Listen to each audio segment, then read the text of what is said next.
Alors, Madame Diago, vous avez modéré ce jour un atelier, je veux dire une conférence sur les grands groupes qui participent à l'accélération de l'atteinte des ODD sur le continent africain. Que peut-on retenir de cette conférence? Merci beaucoup. C'était en fait une session très approfondie, une session de haut niveau, mais très stratégique pour les raisons suivantes.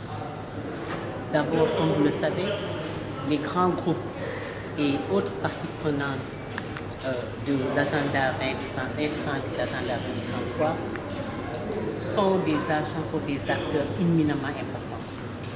Ils jouent un rôle primordial dans ils ont déjà joué ce rôle dans la formulation de l'agenda, des deux agendas, mais sont en train de jouer un rôle éminemment important dans la mise en œuvre des deux agendas, suivi et évaluation.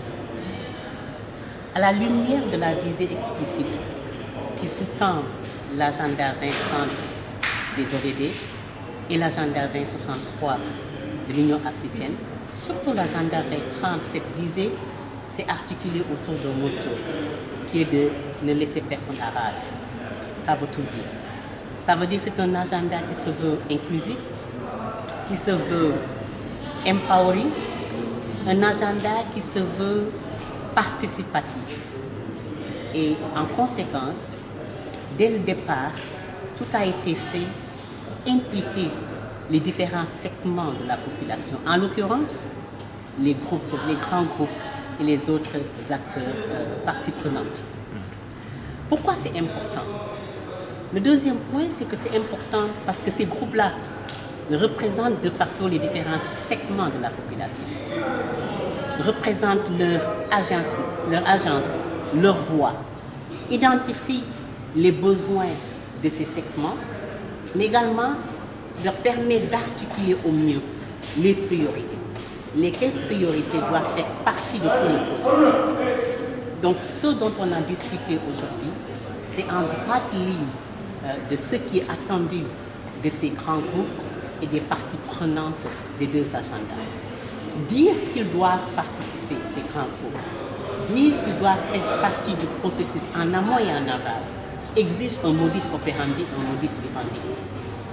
Et ce dernier s'articule autour de pouvoir leur donner l'information adéquate, pouvoir les former sur des processus ô combien complexes parfois pour eux, pouvoir les amener à s'organiser pour identifier les portes d'entrée, pour vraiment participer à ce processus, influencer le processus.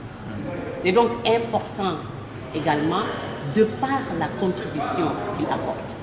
Comme vous l'avez vu ce matin, il y a eu une représentation diverse, que ce soit des parlementaires, des chercheurs, l'association des jeunes, les femmes, les personnes handicapées et j'en passe. Ça veut dire quoi? Ça veut dire que si on les appuie, on leur donne un espace pour articuler les besoins spécifiques de chacun de ces segments, cela permet d'organiser leur voix, d'organiser leurs agences et de pouvoir nous assurer que toutes les recommandations, les priorités, les solutions et les options qu'ils articulent soient reflétées dans le processus. Et qui dit processus dit que, après le forum, les recommandations seront portées au niveau plus haut, c'est-à-dire le forum politique de haut niveau. Ce forum politique de haut niveau consacre les priorités.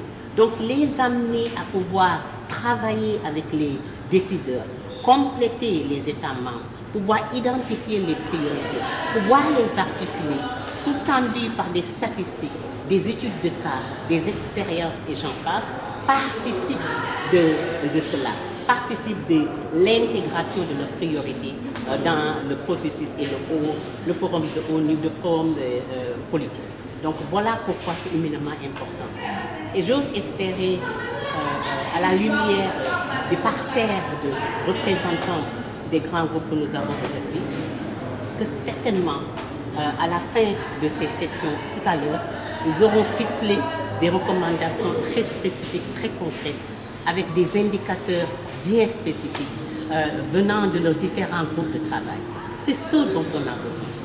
nous autres Nations Unies, parce que ce n'est pas la CIA seulement, c'est la CIA en partenariat avec DESA, qui est le département économique et social des Nations Unies, en partenariat avec le mécanisme africain régional des grands groupes, mais également des parties prenantes.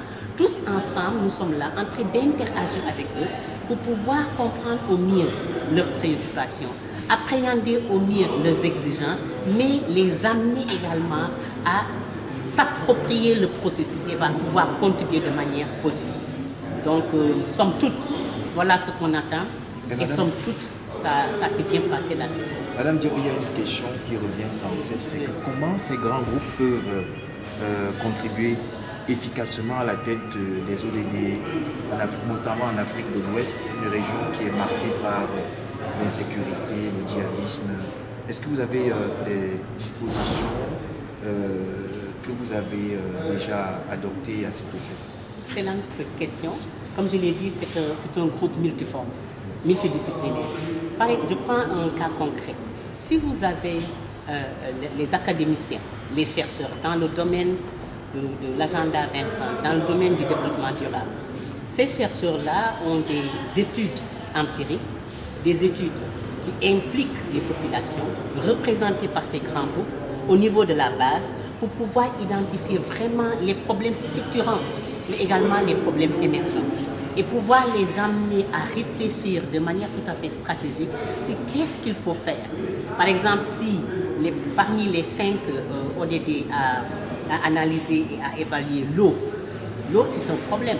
On a vu qu'au Niger, par exemple, le représentant du ministre dit qu'il n'y a que 39% environ de la population de façon générale qui a accès à l'eau. Vous allez dans d'autres pays, le Niger même peut être en avance de ces deux pays. C'est très préoccupant. Avoir ces groupes-là qui puissent renforcer et s'engager dans le processus d'identifier, mais pourquoi cela?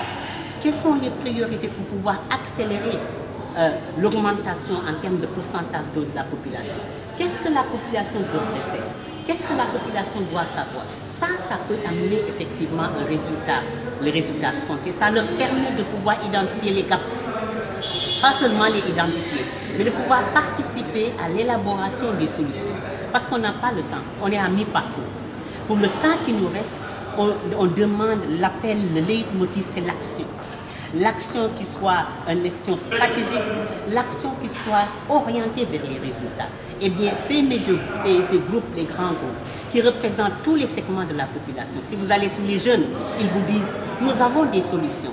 Nous avons des solutions novatrices, mais il y a certains pays qui ne nous impliquent pas.